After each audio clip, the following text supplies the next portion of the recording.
right, guys, let's go. We don't want to be late for school, and I gotta get to work.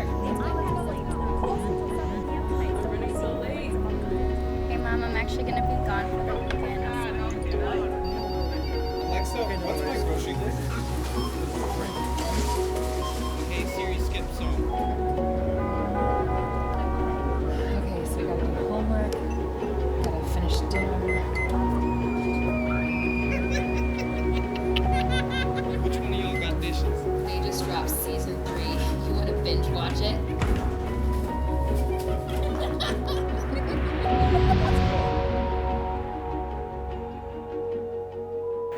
Gavin, come on up here for a second. I want to invite my son for a moment. Everybody give it up for Gavin. I begged my daughters to come up here, and neither of them would do that, so they're right in the front. Go ahead and look at them real quick. Okay, thank you. I got you. Just kidding. I'm so sorry. Dad, you're awful. So I wanted Gavin to come up here for a second because this declaration has something pretty impressive in it if you stop and listen to it. It said, I keep my eyes always on the Lord with him at my right hand. Let's pretend for a moment that I'm the Lord, even though I'm nothing like him. I'm the Lord, and this is Gavin that is saying that. If I'm at his right hand, I'm positioned right here, am I not? This way I can grab his right hand, I can lead him, I can guide him, I can stop him and move him and do whatever it is I need him to do.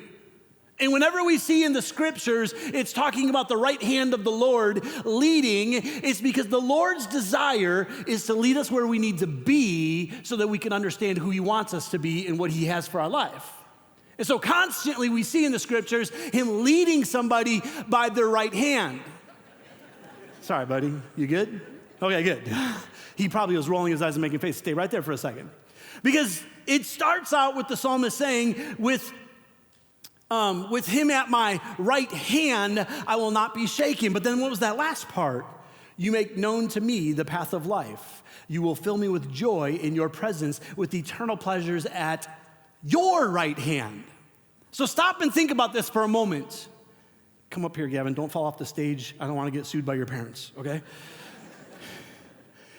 If I'm leading him by his right hand, and at my right hand, he finds goodness and joy, how in the world is that possible? Because my right hand's over here, and he's being led by his right hand.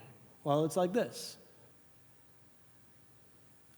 Now what are we forced to do? Look at me. Thank you. Yeah. We're forced to look at each other face to face. Why? Because my left hand is leading his right hand into what is right and true, and my right hand is holding him close to the blessings and the promises of God where he finds the joy. Because when we listen to the instruction of the Lord, and we turn and we face him face to face, he grabs our other hand and pulls us into his presence so that we can find the fullness of joy. And it only happens when we sit face to face with the Lord. Give it up for Gavin. Thank you, buddy. Love you. See, like that came to me this morning as I was reading the Bible proclamation when I came up for a service, right? So like I was just sitting there reading it and I realized, whoa, how often do we expect from God? Do we ask from God? Do we hold his word of instruction loosely at times and let go of it thinking there's something else? And the whole time he's saying, no, give me both your hands. I want to speak with you face to face. So my wife and I started doing something not long ago where I'll come home and I'll grab both of her hands and we'll look each other straight in the eyes. And I'm not allowed to say baby or dear or any of those things if we were to ever say those. I have to say her name. And I look her in the eyes and I say, Christy, how are you today? How was your day, Christy? And she'll, with my hands in her hands, she'll look at me and she'll say, Michael, my day was awful. Thanks for asking. Not really. But we hold each other's hands and we look each other in the eyes and it changes the conversation. And all the couples in the room right now are like, please, let's not go home and do this. But can I tell you something happens when you're vulnerable in that spot? When you're able to stop and look somebody face to face, you see into their eyes, you see into their soul, you understand who they are. And I wonder, is God trying to get our attention? to say, grab both of my hands, look at me face to face so that you can see into who I am and I can show you who you are. And as we talk about face to face today, it's going to come up in our scriptures. And when you hear that happen, I want you to stop and think, God was getting his attention and was being vulnerable with Moses. But I want to read today in just a moment out of Exodus chapter 33, verses 7 through 11. So you can get that ready. I'm going to talk there in just a moment. But 17 years ago, I was at a little church in Normal, Illinois. There was nothing normal about it. That's a good one if anybody has ever been there. I was at a church in Normal, Illinois where I was the children's pastor, and God had called us to leave and to come to a little church called Calvary Church in Naperville 17 years ago. At the time, I was the children's pastor over 130 kids. I had half a staff member that they weren't cut in half, but I would lead them half the time, and the youth pastor used them the other half of the time. So, I didn't know how to do leadership. I didn't know how to lead a staff. I was loose all over the place in terms of my ideas and my vision. I was an art student, so, I was all over the map when it came to, leading and directing, and I was remembering as I was preparing that I remember sitting in the car one day on the way up here, and God had already said, this is it. The job was ours. I was coming up to meet Steve Adams, who was the children's pastor at the time, a good mentor friend of mine. He was going to let me sit in front of the staff. And remind you, I only had led a part-time staff member, part-time. And so I'm now coming to sit in front of 6 other people, and then 7, including my mentor, and lead them and help them come up with vision. And I was overwhelmed. It was that spot of, man, why did those guys hire me? I'm a joker. They don't even understand. Thank God I've grown up a little bit, right? Not much, but I have a little. And I remember getting in the car, and as I'm driving up here, I was so overwhelmed that I started getting anxious.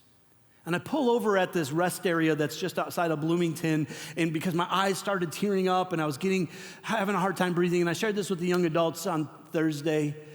And in that moment, I felt so overwhelmed that I had nothing left to do but to cry out to God. You ever been there?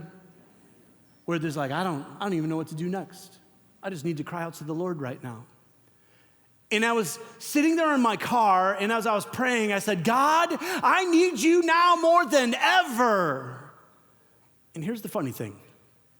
I don't know if he audibly answered me or if it was just so clear that he didn't have to say it out loud that I just knew without a doubt, this is what the Lord is saying. And he answered that prayer of mine. And I'll tell you the answer in just a couple moments here. But it reminds me of the people of Israel. See, the Israelites had been oppressed by Egypt. They had been in a spot where they were confused and hurt in trying to figure out what was happening. And God says, I'm going to lead you out to a space where you're going to be free. Listen to this. This is Exodus 33, 7 through 11 says this. Now Moses used to take a tent and pitch it outside the camp some distance away, calling it the tent of meeting. Anyone inquiring of the Lord would go to the tent of meeting outside the camp. And whenever Moses went to the tent, all the people rose and stood at the entrances of their tents, watching Moses until he entered the tent. As Moses went into the tent, the pillar of cloud would come down and stay at the entrance, while the Lord spoke with Moses. Whenever the people saw the pillar of cloud standing at the entrance to the tent, they all stood and worshiped each other at the entrance to their tents. Listen to this part. The Lord would speak to Moses, how? Face to face, as one speaks to a friend. Then Moses would return to the camp, but his young aide, Joshua, son of Nun, did not leave the tent. Today I want to talk about what it looks like to fully understand the presence of the omnipresent God. In fact, this is what I would say to you. The omnipresent God designed us to be in his ever-present presence. Let me say that again. The omnipresent God designed us to be in his ever-present presence. So the Israelites are at this weird spot where they're wandering and they're trying to figure out what was happening. But here's the fun thing. God had said, I have a plan for you. And here's how you're going to understand that plan. I'm going to free you from this oppression. I'm going to free you from this land and take you somewhere brand new. And then I'm going to give you something that'll help you understand it. And that is the law. Exodus 3:12 says this. This is God talking to Moses at the bush. God said, I will be with you. You hear the ever-present presence in this?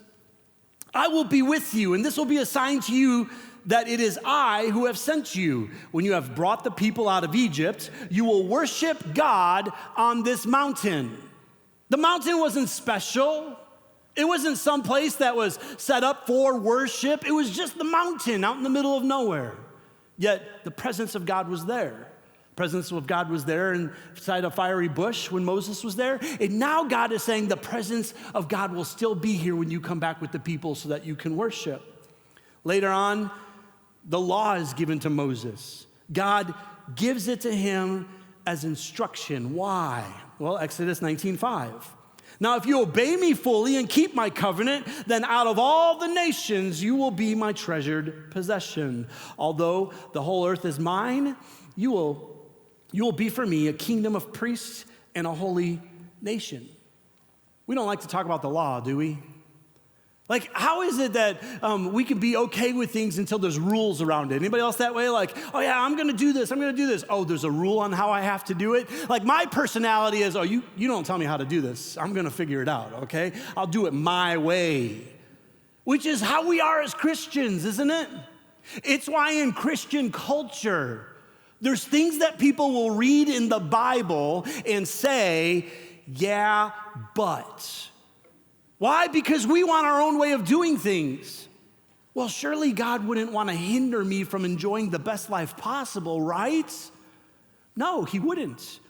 That's why he gave us the rules. That's why he gave us the law, so that we could understand how good he is, how faithful he is, and how he wants to have relationship with us. Here's what the law was for. The law was designed to protect our relationship with the Lord. Because when we don't obey the law, we actually are doing things that are stiff-arming God. We're pushing him away. Does that make sense? So when we obey the law, when we obey the words that God spoke over us, we're actually setting the table for us to have a relationship with the Lord. Without those laws, we cannot be in the presence of the Lord. It stiff-arms him and pushes him away. Let me give you an example. So, when Christy and I first started dating, we were walking one day at a park. I just shared this with the young adults not too long ago, and we were at this park walking and got into a little bit of a heated discussion, okay? We just started dating, well, not that far into it, but we could tell this was like gonna be a for real relationship. And as we're walking along, she says something, and I was mad. Now, I used to be a prison guard. I was at Stateville Prison in Joliet, and when you're working in that type of environment, you don't necessarily have the most patience. I mean, some really big dude is up in front of your face cussing you out. Well, Jesus loves you, go back in your cell. I mean, that doesn't work. So you learn real quickly to get up in their face and you cuss them out back and you say things about their mama and whatever else. Like, this was pre-Jesus in my life, okay? You understand this. And unfortunately, when we build those type of habits, they're hard to kill off, aren't they? And so here I am trying to get my life together, and I'm dating this wonderful young lady named Christy, and I'm so excited. And we're at this park, and she says something that upsets me, and I just turn, and there's like this mulch pile on this tree, and I go, whoa, and I kick it.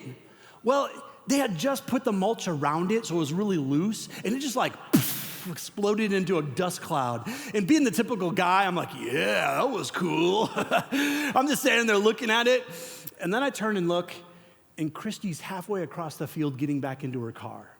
And I was like, excuse me?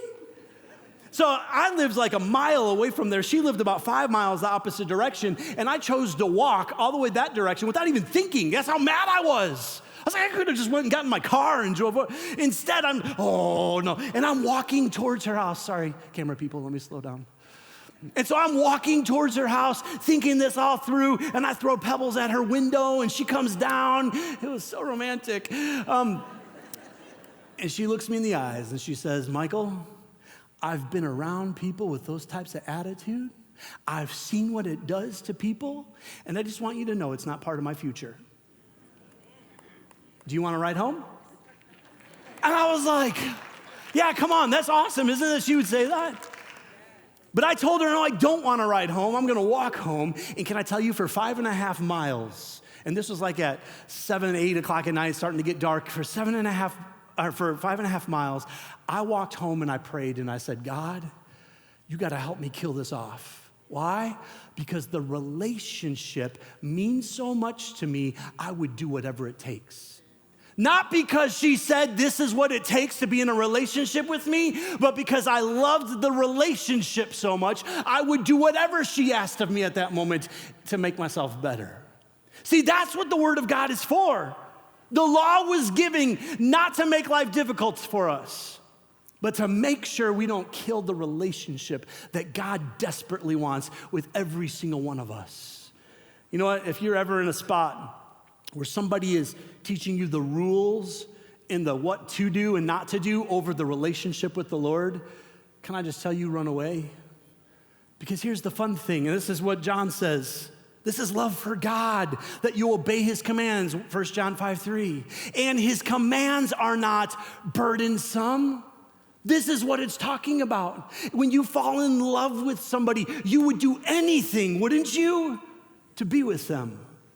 And that's what the law was given to help us understand, that if I desperately love God, I would do whatever he asks of me just to be in his presence. Listen, I get that sometimes Christian culture today justifies and changes things and makes it impossible to understand what is right. And so sometimes even inside the church, we read something and we say, yeah, but it's okay. Look, if you're ever confused about what the Bible says, if you're ever confused why we say certain things, that's one of my favorite conversations to have with people. Because I don't want you to know a rule in a law. I want you to know the heart behind the rule and the lawgiver. Because when you understand his heart and his desire to be in relationship with you, it makes it a joy to follow his rules. It makes it a joy to chase after what he wants right for our lives. Because in the presence of him is full joy. And that's what our goal is to have the joy of the Lord in our lives. Deuteronomy 4:8, Moses tells us this: what other nation is so good to have the righteous decrees of a God like ours? In other words, he's given us something to lead us in what is right. When I was holding Gavin's hand, to lead us by one hand into what is right and to grab our other hand so we can be in his presence. Why? Because he longs to be in relationship with us, friends. So Moses received the law, and he knew something from the start that we all need to understand, and that's this. This is the second piece. An omnipresent awareness happens when I am aware of his omnipresence. Let me say it again because I know it's confusing, okay? An omnipresent awareness happens when I am aware of his omnipresence. See, here's the truth. God is everywhere, is he not? Which means his presence can be anywhere that I am if I'll just look to it and engage with it. His presence is meant to be something that we bring with us everywhere that we go and to be part of our everyday decision-making in life, yet we leave it here at church all the time. Man, I love our worship team, don't you? I love when Connor was singing that Brandon Lake song today, man. That's one of my favorite songs, and to hear him sing that over the people that are up here receiving prayer, man, that does something to me. But here's the thing. That is momentary presence of the Lord that's no different than the presence of the Lord that's going with you to work tomorrow. I love the preaching that we have here at Calvary Church, and Pastor Marty did a phenomenal job last week calling us to seek out the presence of God. But here's the honest truth. All of us are gonna walk away and forget 90% of what he said. So that's not the presence of the Lord, is it?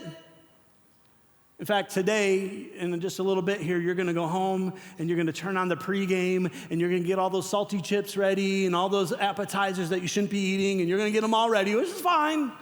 And you're gonna be like, who is that joker that spoke today? I don't even remember. My name is Michael, okay? But that's not why we come to church. See, here's what I look at it as.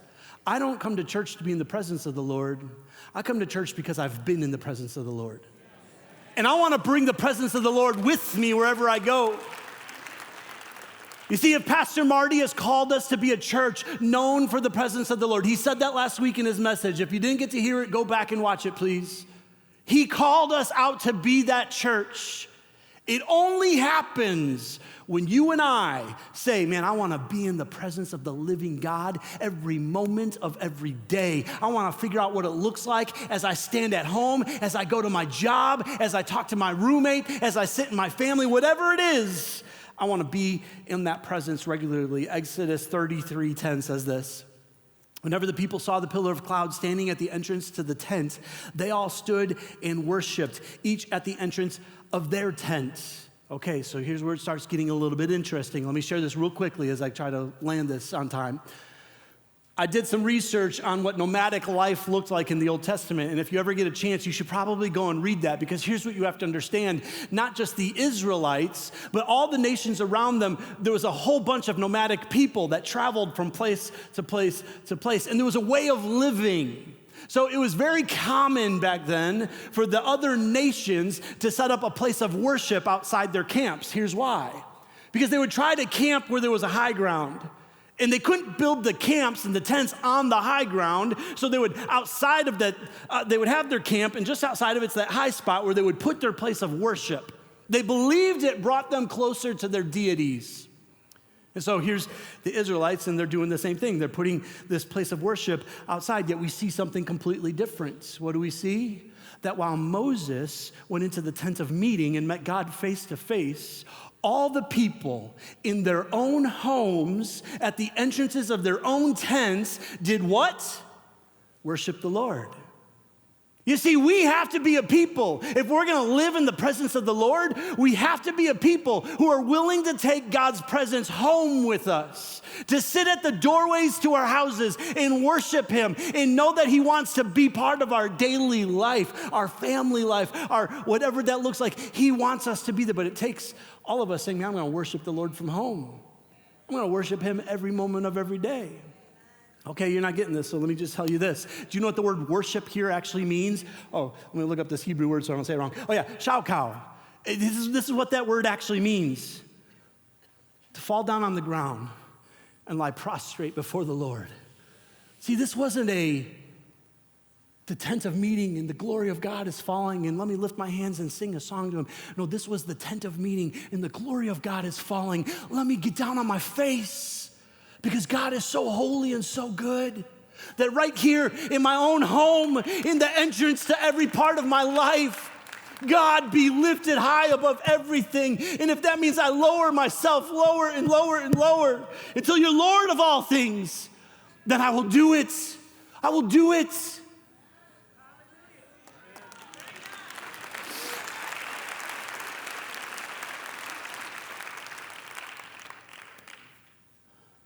That's easier to do than to say, let me be honest with you. Because this is what that would look like. I love that Netflix gives suggestions of things to watch in past history of things to watch. But I wonder if we were to open everybody's Netflix files today and throw it on the screen, if it would represent a people who have lowered themselves and said, holy is the Lord. Every part of my life, including what I watch, will come into alignment with the holiness of God right here in my home. Pastor said last week, we're doing the 1 month, one church, one tithe. And I know I'm talking about money when I say this, and that's always so scary, but here's why. Because you know what it means when we tithe, when we give our offering? God doesn't need your money. The church doesn't need your money. God's the supplier of all things. So then why do we tithe? Why do we bring offering in? Well, because it's your way of saying, God, even on my finances, put me lower than anything else, God, because you are exalted, you are glorious, you are lifted up on high. And so, Lord, in my finance, in my relationships, in the people that I hang out with, in my business that I started, when was the last time you sat at the entrance of your business and said, Lord, be glorified here. Let this be a place where your holiness is seen. Because the people stood there at the entrance of their tents and said, every part of my life, God. And it caused them to fall face down on the ground and glorify the name of the Lord.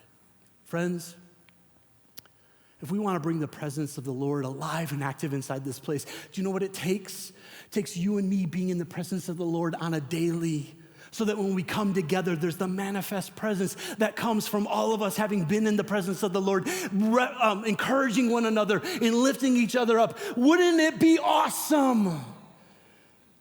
Have you seen the revival that's happening right now down in Kentucky? If you haven't, you should look it up when you go home in between game and commercials and all that. I get it. But God is doing something inside this church in Kentucky because the people have said, we just want to be in the presence of the Lord all the time. And so here, the Israelites, they did what they knew. They saw the tent of meeting. They lowered themselves and said, God, be Lord of every part of my life. And listen to what happens next, because here's the best part.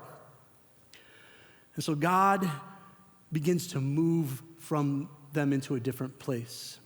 Exodus 40:38, listen to this. They build the tabernacle, and listen to what they see. I never even saw this before until recently.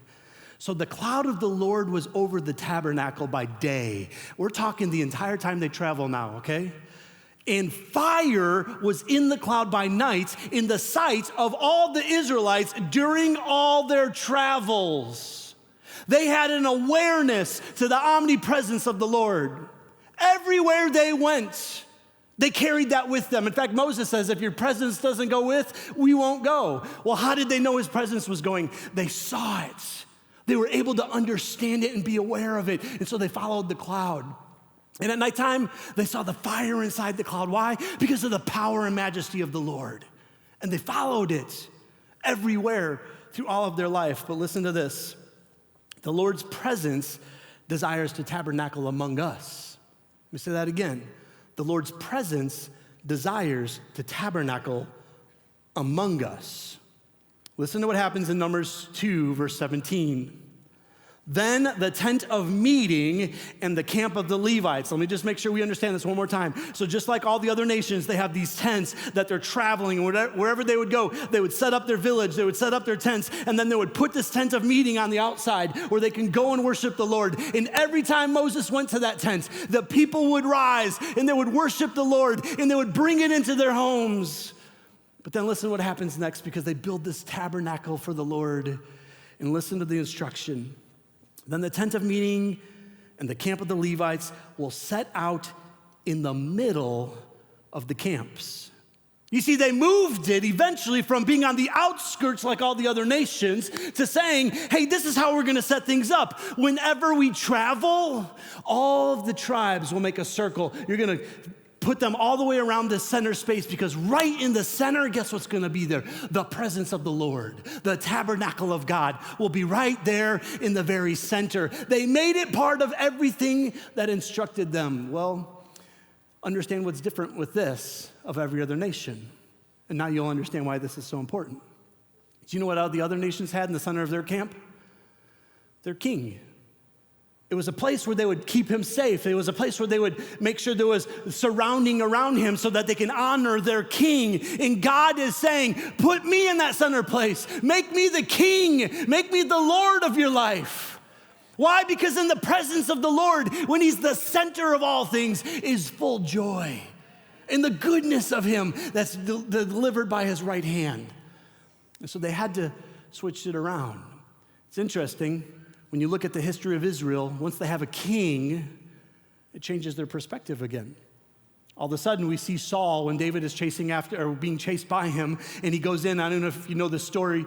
We just read it in the Bible reading app not too long ago. When David goes and sees King Saul chasing after him, he goes into the middle of the camp at nighttime, the middle of it, where King Saul is sleeping, and he steals his jug of water and his spear. That's another example. They made him the king. They put him at the center. Now the king is leading them instead of the Lord. In fact, think of the words that God told Samuel when Samuel's upset and annoyed that the Israelites want a king so badly. He gets frustrated with them. He even tells them the word of God. You get a king, he's going to ruin your life. He's going to take your land. He's going to take your money. He's going to put your children to work. But they still wanted a king. And Saul is annoyed, and God says this, Saul, it's not you they've rejected, but me.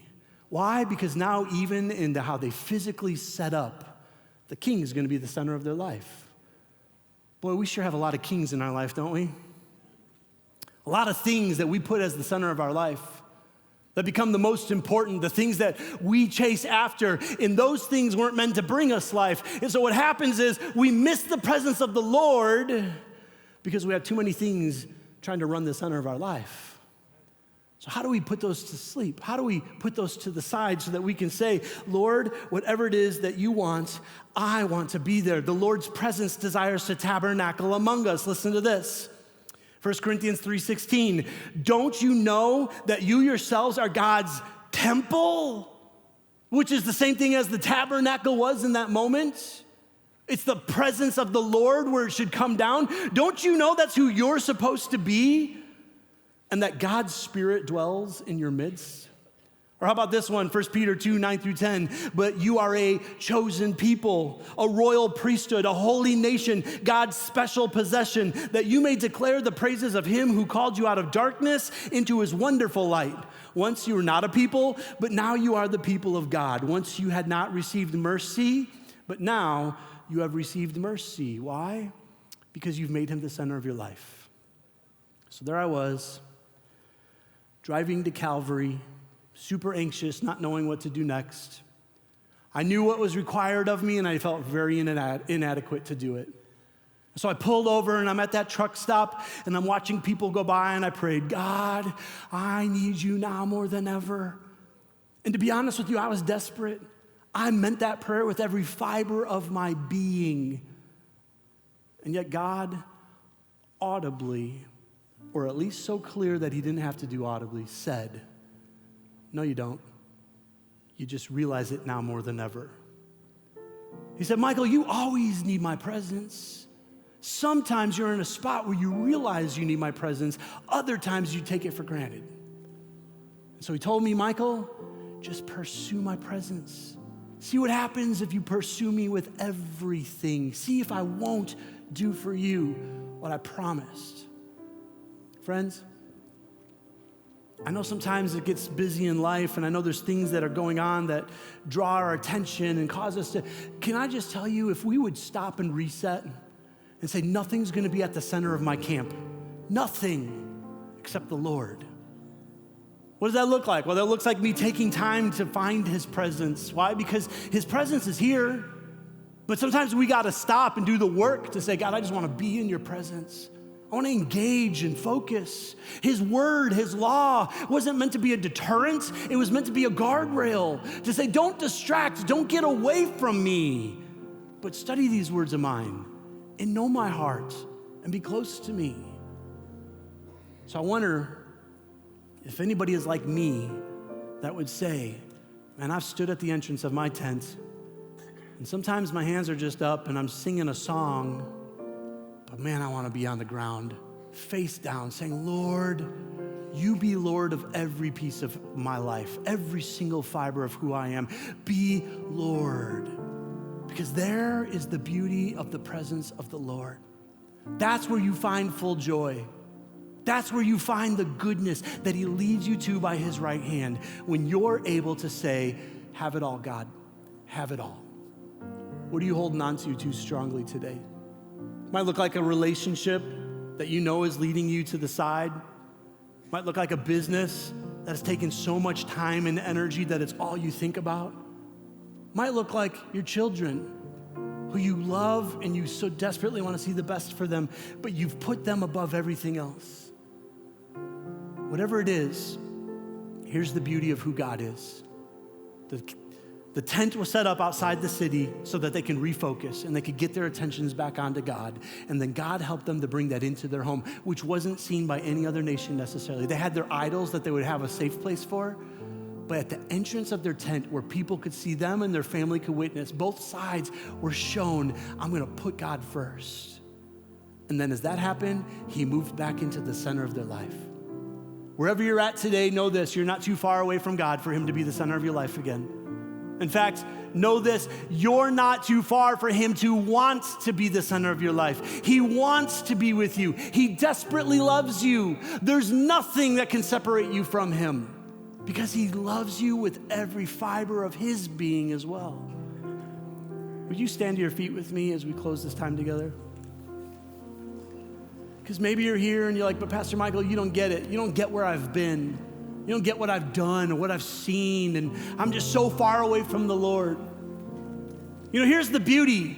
Everybody was in their own tents. That means somebody was closer to the tent than the person way back here. But what does it tell us? Does it tell us that the people up front turned and worshiped? No. Everybody in the camp, even the person that was all the way back on the other side, turned and worshiped the Lord. Why? Because for every single one of us, it's one direction and it's the same distance. It's a turn to look back at the face of God, to speak with him face to face. That's all it takes. And he's with us and fills us with his presence again. Thank you for watching the Calvary Church YouTube channel. Be sure to subscribe so you never miss a video. If you made a decision to follow Christ today, be sure to text CC New Life to 94,000. Someone from our team will reach out to you, say hey, and talk a little bit about what that decision means for you. For more information on our church, head to calvarynaperville.org or follow us on social media by clicking the links in the description. Hope to see you in person soon. Have a great day.